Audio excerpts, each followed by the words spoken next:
하나님 말씀 스가랴 1장 7절부터 17절까지입니다. 페르시아 왕 다리오의 통치 2년째 되는 해의 11월 곧 스밧 월 24일 주의 말씀이 이또의 손자이며 베레기야의 아들인 예언자 스가랴에게 내렸다. 내가 밤에 환상을 보았다. 한 사람이 붉은 말을 타고서 골짜기에 있는 화석류 나무 사이에 서 있었는데 그 사람 뒤에는 붉은 말을 탄 자와 갈색 말을 탄 자와 흰 말을 탄 자가 있었다. 그래서 내가 곁에 서 있는 천사에게 물었다. 천사님, 이들은 누구입니까? 그러자 내게 말하는 그 천사가 대답했다. 이들이 누구인지 내가 내게 보여주겠다. 그때 화석류 나무 사이에 서 있는 그 사람이 대답해 주었다. 이들은 온 세상을 두루 돌아다니며 살펴보라고 주께서 보내신 자들이다. 때마침 말 탄 자들이 화석류 나무 사이에 서 있는 주의 사자에게 보고하였다. 우리가 온 세상을 두루 돌아다니며 살펴보니 온 땅이 평화롭고 안정되어 있었습니다. 이 보고를 듣고 주의 사자가 주님께 아뢰었다. 전능하신 만군의 주여, 주께서는 언제까지 예루살렘과 유다의 모든 성읍들을 불쌍히 여기지 않으시렵니까? 주께서 그들에게 분노를 쏟아 부으신 지 무려 70년이나 되었습니다. 그러자 주께서 조금 전에 내게 말하던 그 천사에게 은혜로운 위로의 말씀으로 대답해 주셨다. 그러자 내게 말하는 그 천사가 내게 말했다. 너는 크게 외쳐 선포하기를 전능하신 만군의 주께서 말씀하셨다. 내가 예루살렘과 시온을 생각만 해도 마음이 아파 속이 탄다. 그러나 안일하고 태평스럽게 살고 있는 저 이방 민족들에게는 분노가 치밀어 오른다. 나는 내 백성에게 조금만 화를 냈을 뿐인데 그들은 정도 이상으로 지나치게 내 백성을 괴롭히고 짓밟았다. 그러므로 나 주가 말한다. 이제는 내가 내 백성에 대해 불쌍히 여기는 마음을 품고서 예루살렘으로 돌아왔으므로 그곳에 나의 거룩한 성전이 다시 건축될 것이고 또한 예루살렘 성읍을 재건할 측량줄도 다시 띄워질 것이다. 이것은 나 전능한 만군의 주의 말이다 하여라. 너는 또 이어서 크게 외쳐 선포하기를 전능하신 만군의 주께서 말씀하셨다. 이제는 나의 모든 성읍들이 다시 크게 번성하여 넘치도록 풍요롭게 될 것이다. 나 주가 다시 시온을 위로하고 다시 예루살렘을 선택하여 나의 거룩한 도성으로 삼겠다 하여라. 아멘. 하나님의 말씀입니다. 하나님께 감사합니다.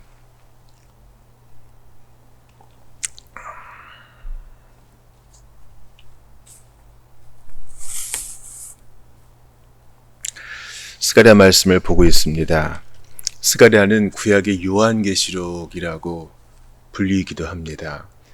왜냐하면 스가랴가 환상 중에 주의 말씀을 봤는데 그 비유와 상징들이 우리에게 좀 낯설게 느껴지는 것이 마치 요한계시록 보는 것과 비슷하다 이런 생각을 하게 되는 것입니다. 하늘에 있는 것을 땅에 있는 우리에게 말씀하실 때 주께서는 이 환상과 또 비유를 사용하셨습니다. 그러므로 우리가 성경 안에서 확실한 것들을 붙드는 것이 중요합니다.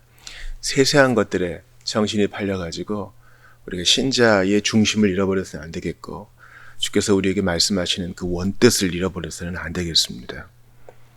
그래서 우리는 이 경건한 마음을 가지고 호기심을 잘 절제해야 되겠어요. 말씀을 흔히 쪼갠다 그러죠. 그래서 이건 뭐고 저건 뭐고 이렇게 세세하게 알려주는 것을 말씀을 잘 푼다라고 생각하시는 분들이 있는데 그렇지 않고 전체 성경에 비교해 보았을 때 또 전체 성경과 함께 검토해 보았을 때 가장 역사적이고 문법적이며 또 영적인 해석을 우리가 취하는 것입니다. 물론 이 모든 해석의 방향은 그리스도에게 가 있는 것이고 하나님의 영광을 위한 것이죠. 이 본문에서 스가랴가 본 환상이 무엇을 의미하는지 우리가 좀 살펴보기를 바라요. 개역개정으로 좀 한 절씩 보죠. 스가랴 1장 7절이에요. 다리오 왕 제2년 11째 달. 그러니까 첫 번째 1장 1절에서 첫 번째 계시를 받은 지 이제 3달이 지났어요. 곧 스바두월 24일에 이또의 손자 베레기야의 아들 선지자 스가랴에게 여호와의 말씀이 임하니라. 지금은 어떤 상황이냐면 지금 학계와 지금 맞물리는 시점이에요. 이스라엘 백성들이 귀환해서 70년 만에 이제 포로 생활에서 유대 땅으로 귀환해서 성전 이제 재건을 합니다. 성전 재건을 하는데 그들이 재건을 하다가 낙심을 해요. 왜냐하면 지금 짓는 성전은 솔로몬 때 것에 비하면 아주 초라하거든요. 또 사는 것도 힘들고요. 그때 주님이 학개와 스가랴를 통해서 이 백성들을 격려하십니다. 힘을 내라.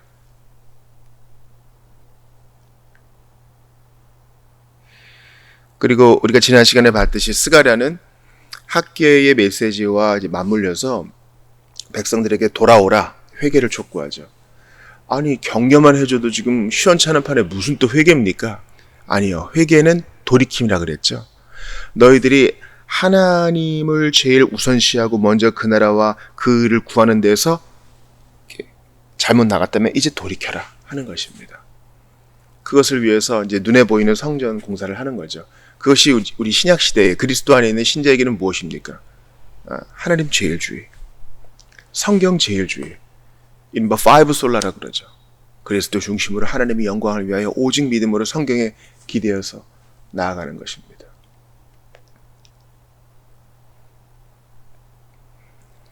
이렇게 백성들을 말씀으로 위로하면서 하나님의 성전 공사가 진행되고 있는 와중에 주께서 스가랴에게 환상을 보여주시며 계시의 말씀을 보여주십니다.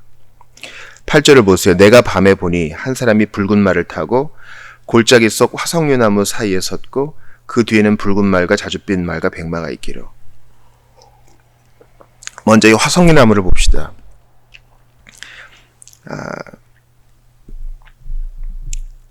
스가랴 1장 8절에 나와 있는 이 화석류나무는 관목이에요. 관목이라는 것은 그렇게 큰 나무가 아니죠. 그리고 본래 줄기와 가지의 구분이 좀 애매합니다. 보통 하나로 되어 있는 것처럼 보이고 좀 울창하죠. 이 화석류나무는 교회, 이 본문에서는 이스라엘 백성들, 우리로 보면 이제 교회를 상징하죠. 하나님의 택자들. 화석류나무 사이에 한 사람이 붉은 말을 탔다. 그래서 주님을 상징해요. 화석류나무는 여러분 백향모처럼 멋진 여왕의 자태를 드러내지 않고요. 참나무처럼 우람하지도 않습니다. 관목이라 그랬잖아요. 그런데 붉은 말을 탄 한 사람, 우리는 이제 이분을 성육신전의 에피파니, 신현하신 그리스도라고 보는데요. 주님은 참나무, 큰 은행나무, 백향목 사이에 거하지 않고 화석류나무 사이에 거하십니다.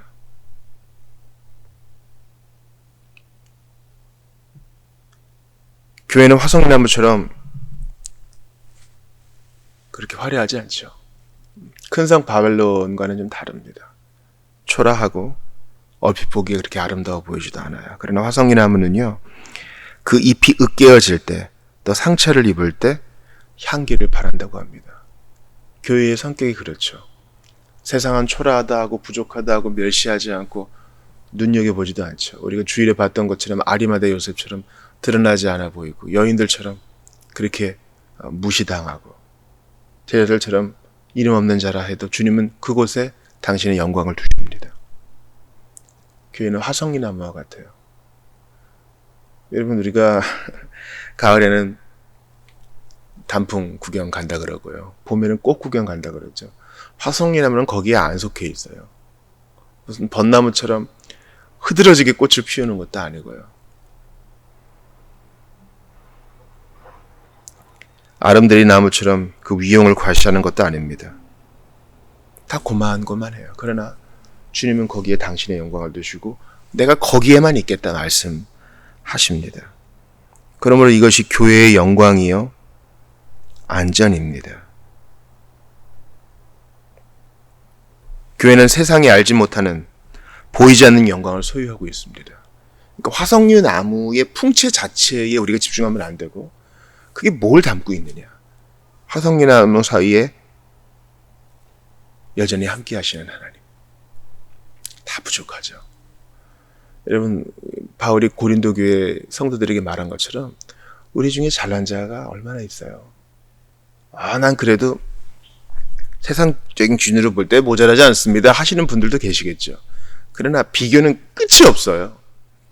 지구에서 가장 훌륭한 석학들도요, 자기보다 더 똑똑한 사람이 있음을 알아요.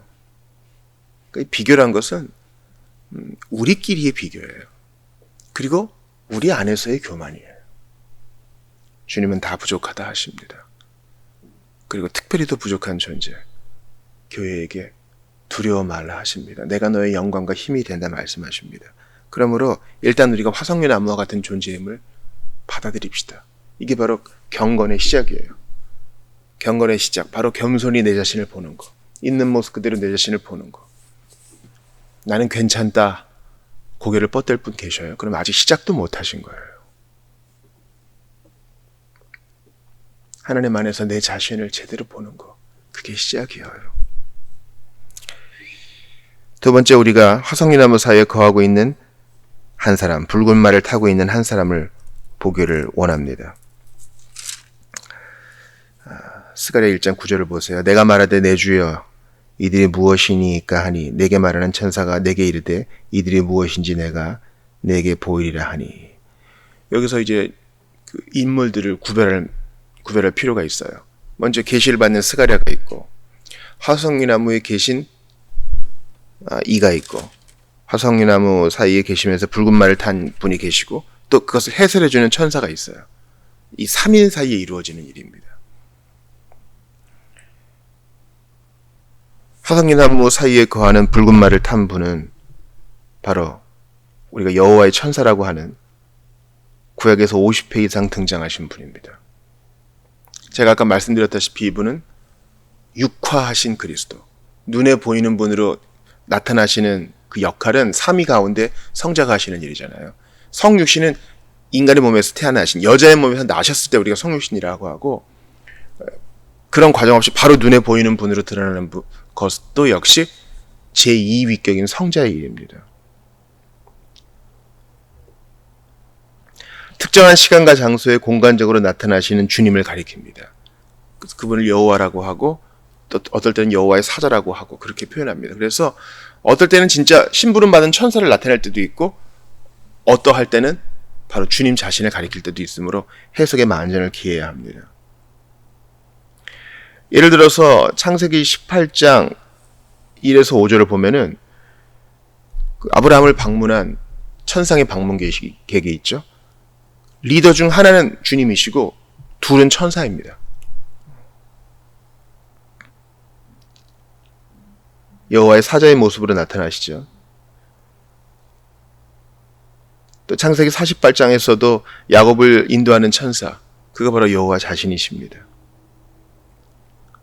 출애굽기 3장에 보면은 3장 내내 불타는 떨기나무에 계시는 분이 계시거든요. 그분이 여호와의 사자, 하나님 자신이십니다. 모세에게 나타난 하나님의 여호와의 천사죠. 창세기 16장에서 하갈에게 나타난 여호와의 천사도 하나님 자신이고요. 창세기 22장에서 이삭을 바칠 때 개입했던 여호와의 천사도 하나님 자신이십니다. 그러니까 우리는 구약에 예수님 없다 할 게 아니라 다양한 모습으로 당신의 백성 가운데 함께 하신 성자를 봅니다. 그래서 여호와의 천사가 마치 하나님인 것처럼 말씀하시는데, 왜냐하면 그분이시기 때문이에요. 창세기 22장에서 이렇게 말씀합니다. 내가 내게 큰 복을 주고 내 씨로 크게 성하여 하늘의 별과 같고 바닷가의 모래와 같게 하리니. 이 복을 선언하시는 분, 여호와의 천사, 하나님 자신, 성자, 하나님 육화하신 분입니다. 우리를 경외하시기 위하여 눈에 보이는 모습으로 나타나시는 역할을 감당하시는 하나님. 마노아한테도 그렇게 하셨죠. 우리는 참 좋은 하나님을 갖고 있어요. 우리 하나님 참 좋은 분이세요. 사실 말씀만 해주셔도 되는데 마치 성찬을 우리에게 제공하시는 것처럼 보여주시고 맛보게 하시고 확신 갖게 하시는 것입니다.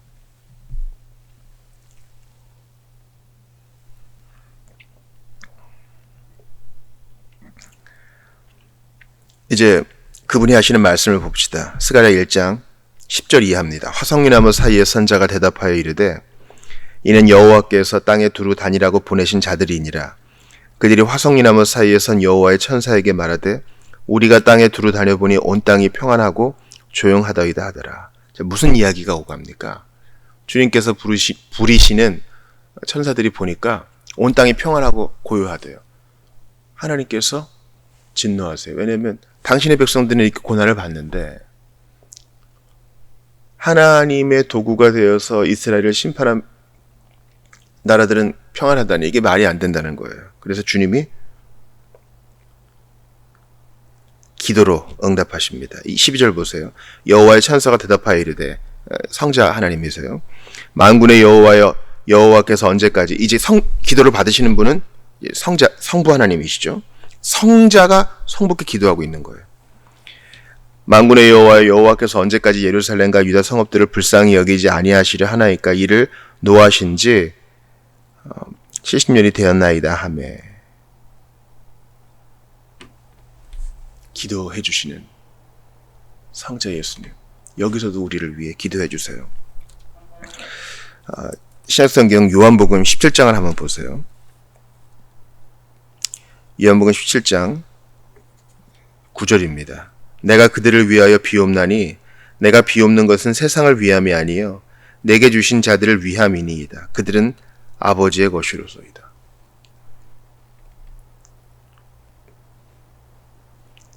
제자들을 위해 기도하시는 예수님이셔요. 내게 주신 자들을 위해 기도하시는. 여러분, 예수님의 기도와 중보기도, 이 대도가 없이는 우리는 아무것도 할 수 없어요. 그분은 승천하시고 지금도 보좌 우편에서 성부께 기도하십니다. 우리를 위하여 우리를 대신하여. 히브리서 7장도 한번 보세요. 7장 24, 25절입니다.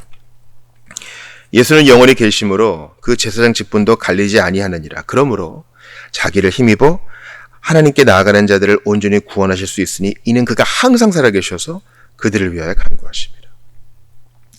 우리는 이 스가랴 본문에서 우리를 위해 기도하시는 예수님을 봅니다. 그러니까 이거 없이는 그들은 포로 귀환도 할 수 없고, 이거 없이는 이 예수님의 중보기도 없이는 성전을 지을 수도 없고, 하나님의 일을 할 수도 없고, 이 세상을 보람있게 살 수도 없으며 하나님 주시는 사명도 감당할 수 없어요. 기억하세요? 내가 잘나 뭐 한 거 아니에요. 내가 뭐 특출나서 내가 순종을 잘하고 그래도 내가 저 사람보다 나아서 뭔가 하는 거 아니에요. 이 착각을 깨는 것이 신앙의 시작이에요. 주께서 은혜 주셨고 아무것도 아닌 날 위해 기도해 주셨어요. 백성들은 이걸 몰라. 여러분 기억하세요. 우리는 그래서 계속 말씀에 주의해야 돼요. 왜냐하면 이건 감각되는 게 아니거든요. 그러나 분명한 영적 사실입니다. 주께서 우리를 위해 기도하셔요. 주 널 위해 비네, 주 널 위해 비네, 주 널 위해 비네, 늘 비르시네.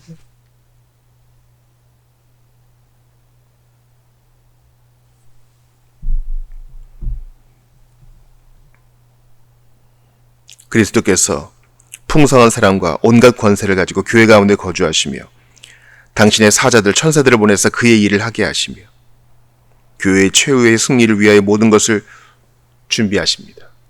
그리고 우리를 위해 기도해 주십니다. 여러분, 많은 사람들은 우리를 위해 기도한다고 하지만 잘 못 지킬 때 있어요. 세상 사람들은 우리를 위해 기도 못하죠. 그러나 예수님의 기도는 계속됩니다. 그러므로 나는 친구가 없어, 우리 교회는 작아, 같은 나이대 사람이 없어, 나는 혼자야, 이런 거짓말에 속지 마세요. 예수님의 기도면 충분합니다. 우리가 나이 들어 홀로 거하게 될 때가 있을지 모르겠어요. 컴컴한 독방에 혼자 갇힐 때가 있을지도 모르겠어요. 때로 내 마음 상태가 이상하여 외로움과 고독감과 우울함으로 힘들어할 때가 있을 수도 있을 것 같아요. 그래도 뒤로 물러가지 마세요. 당신을 향한 예수님의 기도면 충분합니다. 그 예수님의 기도 까닭에 무슨 일이 벌어져요? 13절 보세요. 여호와께서 내게 말하는 천사에게 선한 말씀, 위로하는 말씀으로 대답하시더라. 아멘. 선한 말씀, 위로하는 말씀, 이거면 된 거예요. 선한 말씀, 위로하는 말씀. 예수님이 기도해 주시니까 선한 말씀, 위로하는 말씀으로 응답이 와요. 여러분, 우리의 응답은요, 말씀을 받는 거예요. 뭐 억만금을 주세요, 건강을 주세요, 명성과 힘을 주세요. 이거 다 일시적인 겁니다. 그러나 하나님의 말씀은 영원하니 그걸로 우리가 살아요. 내게 말씀을 주소서, 내가 살겠나이다. 선한 말씀, 위로하는 말씀, 할렐루야. 예수님이 기도하시니까 응답이 우리에게 주어져요. 그러므로 내가 한 거 없는데 내가 받는 거는요, 다 예수님이 기도해서 주신 거예요. 나를 위해 기도해 주신 거. 그러니까 자랑할 거 없어요. 교만할 것도 없고. 그리고 자격지심에 빠질 필요도 없어요. 주님은 공평하시니까.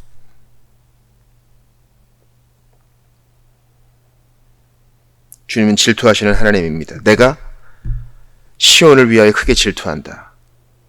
나는 안일한 여러 나라들 때문에 심히 진노한다. 너희들 이스라엘과 유다가 망하는 거 보고 아주 꼴 좋아했지? 고소해했지? 나 그거 못 본다. 내가 너희를 도구로 사용했을 뿐이야.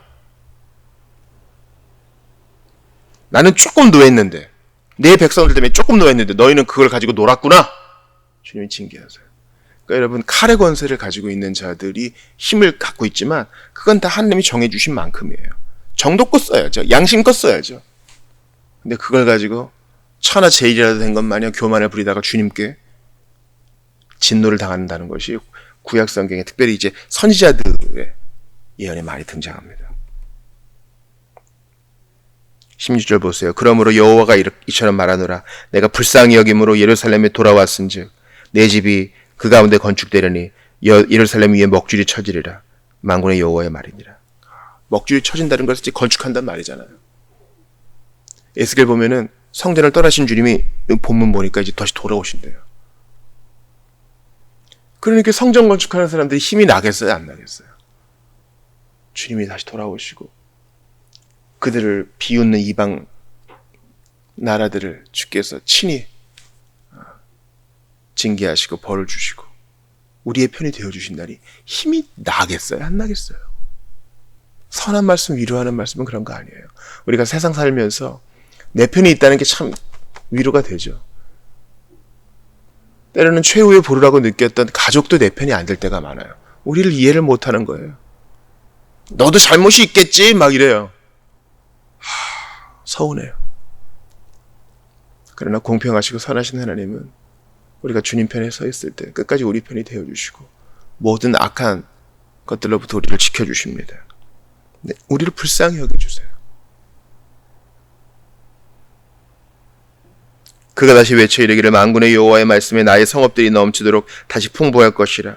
여호와가 다시 시온을 위로하며 다시 예루살렘을 택하리라. 주님의 위로와 격려의 말씀이 얼마나 달콤한지 모르겠어요. 참 스가랴를 잘 선택한 것 같아요. 하나님 감사합니다. 여기에 성탄의 메시지가 있고 여기에 복음의 메시지가 있고 여기에 구원의 메시지가 있어요. 이 스가랴란 말 자체가 하나님이 아신다 이거 아니에요. 우리는 까먹었을지라도 주님이 아시고 우리는 까먹었을지라도 주님이 기도해 주시니 여기에 응답하여 기꺼이 내 몸과 마음을 드리는 것이 신앙생활 아니겠어요? 당시의 백성들은 실증이 나 있었습니다. 또 낙심했습니다. 그런 자들에게 주님은 선한 말씀, 위로하는 말씀으로 그들을 일으켜 세우십니다.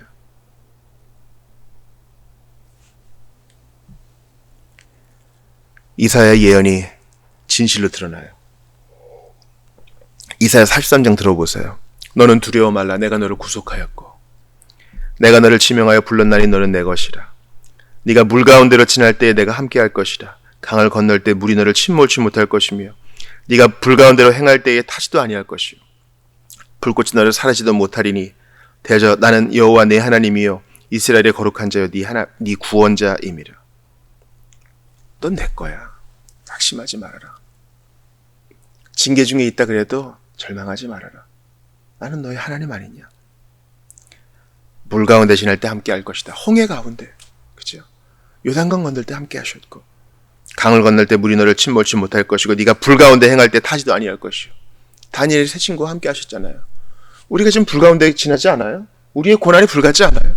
그래도 주님이 선한 말씀, 위로하는 말씀으로 우리를 격려하시고 최고의 기도로 우리를 도우셔요.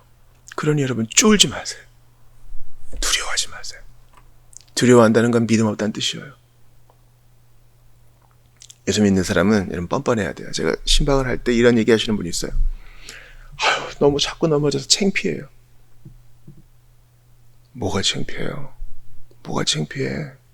뭐가 창피해요? 우리 예수님이 우리를 형제라 부르시고 우리를 부끄러워하지 않으시는데 뭐가 창피해요? 회개하면, 예수 이름으로 회개하면 기억도 안 하겠다는데 뭐가 그렇게 창피해요? 뭐가 그렇게 자격지심이 있어요? 그러지 마세요. 하나님이 우리 편이야. 선한 말씀, 위로하는 말씀으로 우리를 세우시고 우리를 불쌍히 여기시고 우리에게 돌아오라 하시는 분이 나도 너에게 돌아간다 하셔요. 그러니 일어나세요.